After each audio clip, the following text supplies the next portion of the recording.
Gumawa na lang kayo ng pelikula, Joel Chua. No, ito pa, isang tropa. Ha? Isang aso ni Tamba na tropa ni Dan Fernandez. Wala rin. Malabo rin maging congressman. Oy. Pangalawa siya. Kasi yung pangatlo, undecided. Joel Chua, ano nangyayari sa mga Ano mangyayari dito? Naku, kawawa ka, Katamba. Sayang ang mga na-invest mo sa mga aso mo, pinakain mo, pinatawa mo. Ay, hindi pala aso. Sayang yung mga pinakain mo nga karne sa mga buhaya mo. Uy, Tamba. Tapos mawawala lang congressman. Naalala ko, may nilabas akong video si Joel Chua. Mamimigay ng ayuda ang sinisigaw ng taong bayan, Yorme Isko. Patay ka dyan sa Maynila. Yan ang balita. Magbabalik artista si Dan Fernandez. Sumama ka, gawa kayo ng pelikula. Gawa kayo. Bagay kayo doon. Ay, habol nyo sa Manila Film Fest. Baka sakali. Joel Chua. Kaysa naman mapunta ka sa kangkungan, mag-artista ka na lang din. Palakas ka. Sayang, nang pakinabangan mo naman yan si Dan Fernandez kasi wala ring kwenta. So sana, sa pagretiro mo sa politika, ito'y mahirapan na itong makabalik. Unless na lang, dilaan nito ang puwet ni PRRD. Wala na ito. Ay, nako. Ay, magandang pangitay niyan. Alam nyo kung bakit? Natututo na ang taong bayan. Hindi na sila papabudol. Last na yung pangbubudol ni Marcos. Ako pa nga pala ay nagpapasalamat doon sa mga kababayan natin dahil sabi nga inaamin na nila na sila ay nabudol at sila ay nanunumbalik na sa mga banateras, naniniwala na sila na kaya hindi namin i-promote si BBM dahil sabi nga ni PRRD, bangag. So talaga kami kahit dati hindi namin sinuportahan niya kahit sinabi ni BP Sara, 'di ba? Pero ngayon, marami na nanumbalik na mga banateros. Maraming salamat sa inyo at natuto rin naman. Welcome back at natuto yung marami. Kita nyo si Joel Chua, yung mga buhaya ni Tamba, wala na. This is a very, very good sign. Salamat. At sana po, mas marami pang taong magising. Hindi na po sila maging magpapabudol muli. Sana last na yon. But again, magandang pangitain na ito. Talagang natuto sila sa pambubudol ng Marcos. So Joel Chua, congratulations. Ipon-ipon ka ng marami and I suggest yung mga naipon mong pera, wag mo nang ubusin sa election dahil hindi ka naman nanalo. Itago mo na yan. Make sure na kung ano man yung naliko mong pera diyan sa iyong pagiging politiko ay umabot hanggang sa 3rd generation, 4th generation mo nang hindi na magtatrabaho yung iyong mag-anak at umasa na lang doon sa mga nalikom na pera. Di umano. Yan ang sabi-sabi, ha? Pero baka sumugal ka pa kasi malabo ka ng manalo. Okay? So since congressman ka pa naman hanggang mag-2025 election, pagbalik ng sesyon ng 19th Congress, banatan mo ng banatan si Duterte nang mas marami ka pang mapakinabangan sa amo mong buhaya at makapag-retiro ka ng maganda-ganda sa politika. Okay? So, yan ay suggestion lang naman. Kung ayaw mong sundin, bahala ka sa buhay mo. Matanda ka na ano ka na? Sama ka na lang kay Dan Fernandez, mag-artista kayo parehas. Okay? Ito, pakinggan naman natin. Ito nga bago statement ni BP Sara dahil marami pong natakot dito sa politika. Sige, pakinggan natin si BP Sara. Hindi po yan si BP Sara. Itong susunod. Nagpaabot si Vice President Sara Duterte ng mensahe ng pagmamahal, pagpapatawad at respeto sa mga Pilipino ngayong holiday season. Sa inilabas na pahayag ng Vice Presidente, hinihikayat niya ang mga Pilipino na mag-alay ng pagmamahal sa isa't isa, lalo na sa mga kapos sa buhay at may karamdaman. Tayong lahat ay tinatawag upang maging mapagpatawad? Ay, nako, Bibi Sara, huwag ka magaganyan. Daming natakot sa statement mong yan, ha? Lalo na yung mga dilawang tae, yung sorry. Sa mga kumakain dyan, pasensya na po. Doon sa mga dilawang inodoro, nako, daming natatakot sa statement ni Bibi Sara sa ganyan. Bakit? Kasi 'di ba, kamakailan sinabi niya na hindi siya magpapatawad. Okay? Nag-speech siya na may dapat kayo magpatawad pero ako hindi ako magpapatawad. Ngayon, ang statement ni BP Sara, magpapatawad siya. Nako! Kinabahan ngayon yung mga political analyst, mga politiko, mga kaibigan ng mga politiko. Ano na naman daw ibig sabihin nitong si BP Sara sa mga binitawan niyang ganyan? Kasi medyo contradicting. Ang sabi naman daw ng iba, lalo na yung mga laos na dilaw, ang sabi naman nila ay parang tila lumalambot si BP Sara at nagkakaroon na ng secret agreement sa Malacanang. May mga ganun-ganun pa sila, di ba? But ito lang ang katunayan niyan. Una, lahat po ng galawan ng Duterte, lalong-lalo na si BP Sara ngayon, ay talagang sinusundan nila. Ha? Si BP Sara, diyan mo malalaman. Even, alam mo kung madaling mahalata kung ikaw ay malakas. Pati kalaban mo pinapanood ka. Ha? Ikaw ang nagdidikta kung anong dapat. At yung mga kalaban mo nagre-react. Tapansinin mo, may sasabihin si Sara, magre-react sila. Mag-a-adjust sila kung anong gagawin. Pag may ginawa si Sara, may magre-react sila according dun sa ginawa ni BP Sara. Yan po, ang ibig sabihin niyan, lantarang maliwanag na influence. Ang lakas po talaga ng influence ni BP Sara, nagli-lead siya, yung iba, nagre-react lang.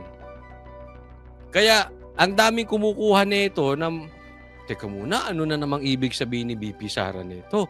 Parang, iba dun sa last statement niya. Ito masasabi ko sa inyo, pinaglalaroan kayo. Ginagawa kayong tanga. Bakit? Kasi alam ni VP Sara, ang influence, ang alas, ang joker, nasa kanya. Di ba? Nasa kanya eh. Pag ginawa niya to, sunod kayo. Pag sinabi niya to, sunod kayo. React lang kayo. You will not lead VP Sara. She will lead you. So, diretsa ang salitaan, pinaglalaroan kayo. Okay? Bahala na kayo dyan kung anong iisipin ninyo. Basta si VP Sara nakahanda at higit sa lahat, mahal mo, mahal ko, mahal nating lahat, mahal ng bansang Pilipinas. Kayo dyan sa Gedli, kayo dyan Pulahan, kayo dyan Pinklawan, kayo dyan Dilawan, at higit sa lahat, kayong mga NPA, kayong mga komunista, dyan lang kayo sa paligid. Pabalikan kayo ni BP Sara pag umpo niya. Sooner or later, but for sure, uupo si BP Sara, relax lang kayo. Dyan lang kayo, watch us. Watch us. Watch us. Panurin niyo si BP Sara. At habang sinusundan namin mga Duterte, mga DDS, mga nagmamahal sa taong bayan, nood-nood lang kayo, ha? At unti-unti kayong uubusin, kayong mga komunista. Alam naman natin, si BP Sara, number 1 galit yan. Ang SMNI din, sa mga NPA, mga rebelde dyan. Doon na kayo sa bundok, okay? Tuloy. Bukas palad at mapagmahal sa ating kapwa. Ang kapanganakan ni Jesus ay isang mensahe ng kapatawaran na sumasailalim sa... Huwag kang patawad ng patawad, BP Sara. Yung nadidinig ng mga kalaban mo yan. Paano naman ginagawa ng BP Sara? Puro ka patawaran. Sabi ko ba hindi magpapatawad? Mumubula na naman ang bibig. Nako. Pero ang galing, no? Nakita nyo kung paano nag-grow si BP Sara? Kasi nabudol to eh. Di ba? Nabudol to ni BBM nung magkapatid. Di ba? Si PRRD, sanay na sa politika eh. Pero si BP Sara, honest siya, maganda ang puso, may experience sa politika, pero hindi katulad nung tatay niya. Mas malakas ang experience ng tatay niya. Kaya naman, nabudol pa rin si BP Sara.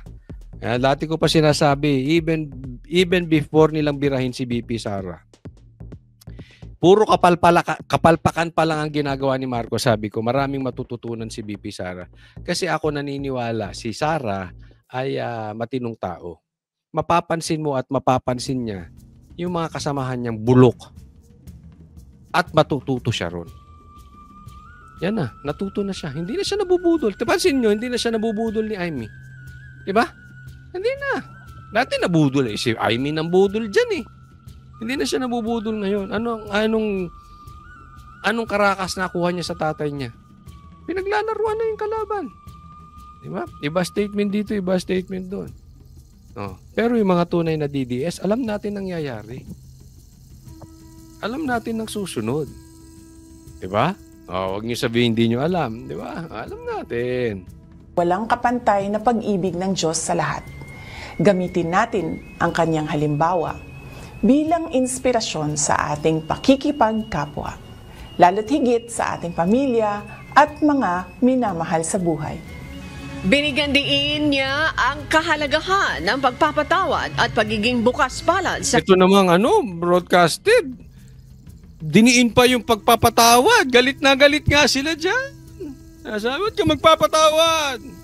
kapwa. Sinabi pa nito na bukod sa mga material na regalo, dapat ding ipaabot ng mga Pilipino Pinarinigan pa ang ayuda. ang pag-unawa at paggalang sa isa't isa. Higit sa mga material na bagay na ating matatanggap, tayo ay inaanyayahang magbigay ng pag-unawa, respeto at pagmamahal sa bawat isa, lalo na sa mga mahihirap at may karamdaman. Ito ang tunay na diwa ng panahong ito. At ito ay isang paalala sa ating lahat, hindi lamang ngayong buwan ng Disyembre, kundi sa lahat ng araw. Matindi. Ito next po, pag-usapan natin. Ito, anong tunay na ibig sabihin na si PRRD ang magiging abogado ni BP Sara? Handa raw si dating Pangulong Rodrigo Duterte na tumayo bilang abogado ng anak niyang si Vice President Sara Duterte sa kinakaharap niyang impeachment complaint. Sinabi ito mismo ng bise na ipinagkibit balikat lang ang mga kinakaharap na kontrobersya. Nasa frontline ng balitang yan, si Bril Montalvo. Mahabang pila ng mga namamasko sa pamilya Duterte ang dinatna ng News 5 kaninang madaling araw. Ang ilan nga sa kanila, sa kalsada na sinalubong ang Pasko. Si Nanay Lolita, nakatulog na sa gilid ng kalsada habang nakapila. Alauna pa lang daw ng madaling araw, pumila na siya. Naanad mo ng linya din, naanad mo linya ba? Sa kang Digong, kang Duterte, pinaskuhan ni Mayor, ni President, ni Rodrigo Duterte. So first time niyo mo karon dili? Kadua ora. Si Miriam na galing pa ng Padada, Davao del Sur. Bit-bit pa ang kanyang anak na 4 na buwang gulang. Alas 12:30, ma'am. Sa humama, ma'am. So first time niyo dili? Yes, ma'am. Experience lang usay madawat ron. Experience lang, ha? Gidala na ako, ma'am, kay nagpila, nagtsaga lang pila. Pero ito, tinan ninyo, ha? Yan po ay taon-taong ginagawa nilang mga Duterte. At pansinin nyo, mahal sila talaga ng taga Davao. Kasi alam nyo, nung dumayo dyan, nandoon po kami nasa, isipin mo, may bagyo, may baha sa ibang lugar. Itong grupo ni Tambak, dyan namigay sa Davao. Walang tao, hindi ganyan. Kahit namimigay. At pansinin nyo, pansinin nyo yung video na yan, kung meron bang nakalagay na po mukha nila or may pangalan nila o ngayon lang ba nila yung ginawa. Dati, taon-taon na po nilang ginagawa yan ng mga Duterte. No? So, talagang mapagbigay ang mga Duterte at walang binanggit na katulad ni Dan Fernandez. At pag ako nanalo, magiging triple yan. Walang ganon. Walang drama. Kasi nga, sabi ni PRRD, pera nyo yan. Pero bagamat si PRRD ay hindi na politiko, patuloy pa rin siyang tumutulong sa mga kababayan niya. Ganyan po ang mga Duterte, hindi plastic. Yung iba kasi, alam na alam mo kaya nagbibigay ng pera dahil bumibili ng boto. Dahil gusto nilang iboto sila. Mga plastic nga eh. 'Di ba? Etong kila PRR, hindi plastic, dati nang ginagawa yan at walang kasamang kampanya. So, malayong-malayo po ang pag-uugali. Naku, parang araw at gabi. Itim at puti yung pagkakaiba ng nila PRRD dito sa mga Marcos, higit sa lahat dito kay Tambaluslos. Halos 3 kilometro ang haba ng pila papunta sa ancestral house ng mga Duterte sa Davao City. Kaya mahigpit ang seguridad sa lugar. Alas 4 ng madaling araw, nag-umpisa ang pamimigay ng pamaskong food packs na may lamang bigas at mga dilata, cash at gift certificate. Tingnan nyo, walang pangalan yung plastic. May nakalagay bang tingog? Walang mukha ni MR, no? Wala. Plastic lang talaga. Ha? Kasi, kung mamimigay ka ng plastic na may mukha mo, plastic ka. Mismong sina dating Pangulong Rodrigo Duterte at Vice President Sara Duterte ang nanguna sa pamimigay ng pamaskong ayuda. Nakadawa to pinaskuhan gikan ka mayor. Si VP Sara nakipag-selfie pa. Yan, hindi kayang gawin ni Marcos yan. Puro presko, nakita nyo ba yung pag-grip nila mag-asawa? Asan sila ngayon? Pamilya nila, asan ngayong Pasko? Tapos ito yung sinasabi ko may ginawa ang mga Duterte, magre-react yan. Huli nga lang. Yan si Marcos, lagi namang huli yan eh. Namigay sila, personal, gagayahin nila yan. Yan yung sinasabi ko na ang nag-i-influence Duterte, sila gaya lang, react lang. Diba? Pero hindi kaya ni BBM yan. Kasi alam nyo, hindi talaga people person yung mga Marcos. Mga elitista yan eh. Diba? Huwag tanga. Diba? Hindi nila magagawa yan kasi hindi naman talaga ang puso nila para sa mga mahihirap. Ang puso niya para sa political agenda nila. Huwag na po tayo maglokohan, diretsahan na po tayo. Pansinin nyo yung kampanya ni Marcos, ayaw nga niya nagpapahawak di ba? Hinihila niya yung kamay niya pag kinakamayan siya. Mga mata pobre yung mga New Yorker daw sila Ayaw nila sa mahihirap. Hindi katulad nito sila BP Sara. Ganyan sila. At yan natural nila, hindi ka plastikan yan. Namigay din siya ng mga papremyo sa mga palaro. Higit 25,000 individual ang nabigyan ng pamasko sa taunang tradisyong ito ng mga Duterte. Dito na natanong ang bise sa mga kaliwat kanang isyong kinakaharap niya. Kabilang na ang pagbaba ng kanyang trust at approval rating sa pinakahuling survey ng Pulse Asia. Magpadayon gihapon Magpapatuloy pa rin ang aming opisina, ang Office of the Vice President. ang opisina, ang Office of the Vice President, and of course ako sa At syempre ako sa pagsiservisyo sa ating mga kababayan at sa sisiguraduhin namin sa ato ang mga kababayan ug paniguraduhon namo nga amo pang mas palalakasin pa namin ang aming proyekto para sa mga Pilipino. Ang amo ang mga proyekto para sa ato ang mga kaigsuunang Pilipino. Pagdating naman sa 3 impeachment complaint na inihain laban sa kanya ng Kamara, tiniyak ni VP Sara na nakahanda ang kanyang legal team. Nagpresenta nga rin daw ang ama niyang si dating Pangulong Digong na maging isa sa kanyang mga abogado. Malaking bagay yon kasi legal team yan So hindi lang naman isang abogado. But being one of the lawyers na magiging tutulong kay BP Sara bilang abogado ay si PRRD. Ang malaking ibig sabihin yan. This is political. Alam naman natin ang impeachment ay not really legal. Talagang yan pag pinag-initan ka lang pinag-initan. Kasi sa katunayan nga, mas maraming impeachable offense si Marcos. Yan pa nga mai-impeach si Marcos. Sa tingin ko lang, kasi mas marami yung Kaya lang, ang kwarta, ang pera ay nasa kanila. Sabi nga ni BP Sara, ang pera ay hawak lang ni Saldico at ni Martin Romualdez. Sabi ni BP Sara, ang pera ng buong Pilipinas. No? So nasa kanila ang pera Kaya marami silang nabibiling politiko, mga para gipitin at harasin ng mga Duterte. Di ba? Pero kung impeachable offense ang pag-uusapan, mas marami si Marcos. Kaya nga naman, this is political in nature lang. At napaka-importante na magiging lawyer si PRRD. Dahil, siyempre, alam naman natin ang political power. Nirerespeto pa rin yan si PRRD. Dating presidente yan. Yan lang ang lumabas na presidente na mahal ng taong bayan. Karamihan ng lumabas na presidente, pagkatapos ng termino nila, sinusuka na sila ng taong bayan. Si PRRD, until now, mahal ng taong bayan. Kaya nga naman, malaking bagay yun.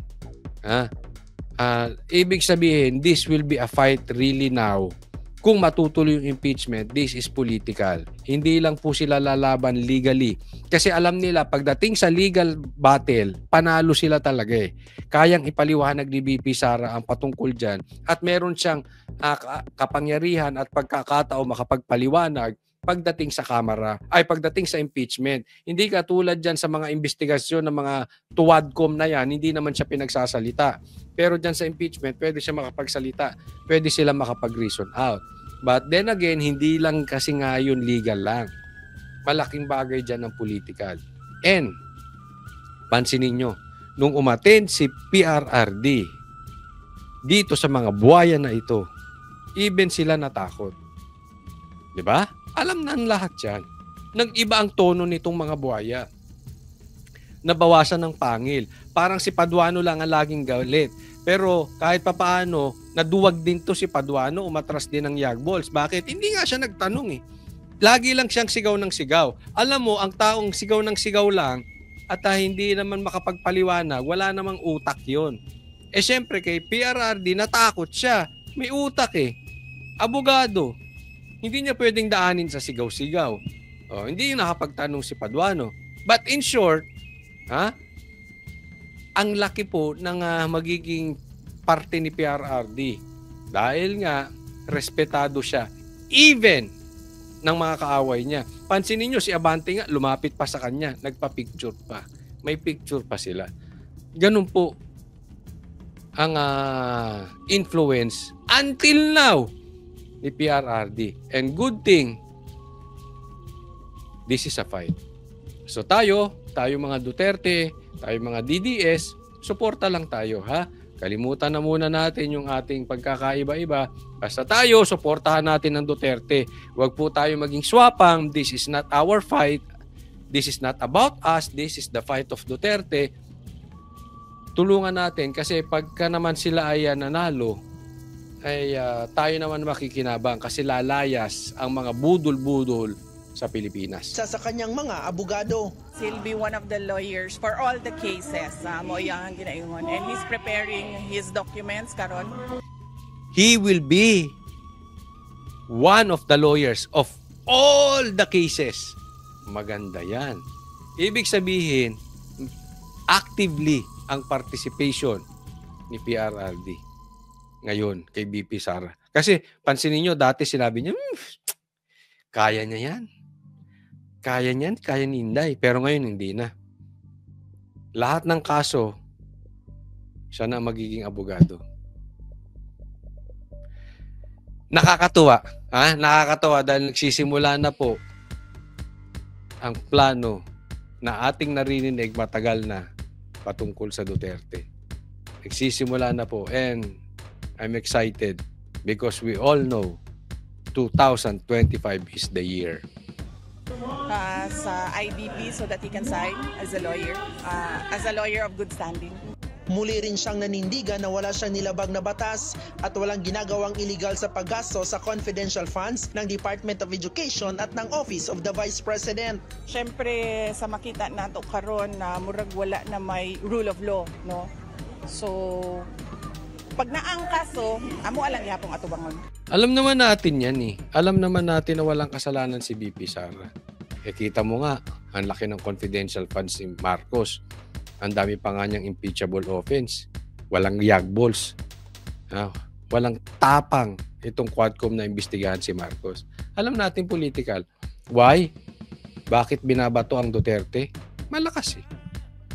Simple. Simple. Ang daming insecure. Galit. Alam naman natin galit sa kanyang dilaw. At marami sa dilaw nakakampi ng NPA mga komunista. Diba? Sino bang kumakalaban dyan? Sa mga komunista, NPA, ang Duterte.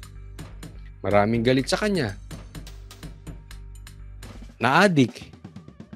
At may mga pula na addict. Diba? Bakit galit ang mga addict sa kanya? Sino magsumusugpo sa addict? Hindi Duterte. So, maraming galit na pula at addict sa mga Duterte. Hindi pagkakaisahan. Kasi pag nakaupo yan, sira na naman ang negosyo ng mga addict. Sira na naman ang negosyo ng mga komunista. Sira na naman ang negosyo ng mga smuggler. Kaya maraming inggit. Simple lang ang paliwanag dyan. Maraming insecure sa mga Duterte. Nagbabalita mula